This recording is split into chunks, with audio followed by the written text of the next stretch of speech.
Bonjour. Aujourd'hui, je voulais vous parler de la séparation. Pourquoi c'est si difficile de quitter l'autre? Parce que ça fait mal. Ça fait mal. On s'est investi. On a investi du temps, de l'amour, parce qu'on y a cru, parce que peut-être on y croit encore, peut-être parce qu'on a envie d'y croire encore, parce que ça veut dire aussi réaliser, accepter que ce soit peut-être un échec, mais on peut survivre à un échec. On peut démarrer autre chose. Parce qu'on pense aussi à ces bons moments, à ces merveilleux moments, à ces moins bons moments, à ces blessures peut-être qu'on a vécues. On pense aussi à ces discussions que l'on a eues, ces remises en question, ces échanges, ces disputes, ces explications, ces doutes. Et là, ça commence à tourner dans la tête, et là, c'est compliqué. Peut-être aussi qu'on aimerait que ce soit l'autre qui prenne la décision, ce serait peut-être plus facile. Peut-être aussi qu'on aimerait que l'autre fasse un faux pas, on le guette presque un peu, ça serait peut-être plus facile. Peut-être aussi qu'on a envie que l'autre nous donne des preuves d'amour pour qu'on puisse y croire à nouveau.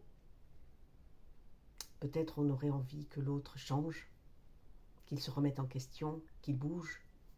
Mais ça, je vous l'ai toujours dit, on ne peut pas changer quelqu'un. L'autre peut changer de lui-même s'il en a envie, s'il fait une remise en question, s'il travaille sur lui-même. Mais on ne peut pas imposer à l'autre de changer.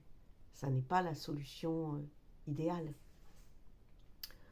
On peut aussi imaginer que l'autre va être très heureux avec une autre personne que nous, que même peut-être il sera plus heureux qu'il ne l'a été avec nous.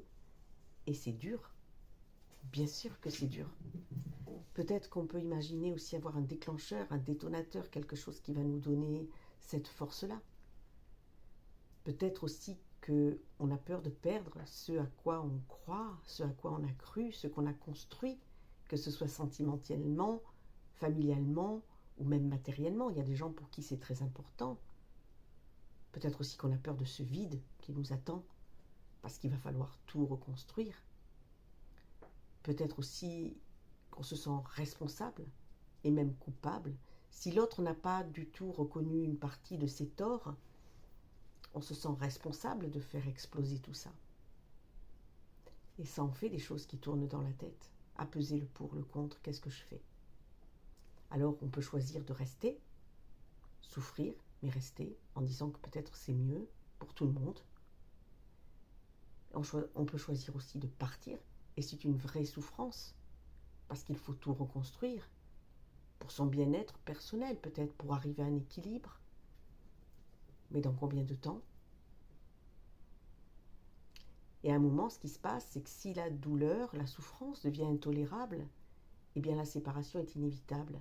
Et là, on va partir avec sa valise comme un voleur, et ça va mal se passer. Inévitablement, ça va mal se passer, la séparation. Il faut essayer d'anticiper. Il faut essayer de peser le pour et le contre, le bénéfice-risque. Comme souvent dans la vie, on part, on ne sait pas ce qu'on va avoir. Faites-vous aider, soit par un proche en qui vous avez entièrement confiance, soit quelqu'un d'étranger, un thérapeute que vous allez voir, vous posez tout sur la table, vous verbalisez les choses et les choses vont s'éclaircir. Ce qui vous permettrait de prendre une décision apaisée, en étant sûr autant que l'on peut l'être de votre décision.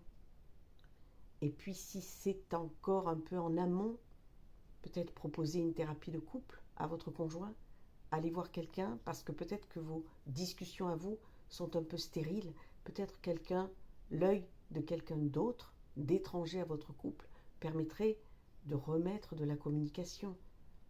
En tout cas, il faut bouger. Il ne faut pas rester seul à ruminer tout ça, parce que ça ne marche pas. Il faut en parler. Voilà, je vous souhaite bon courage, et puis à très vite. Bonne journée.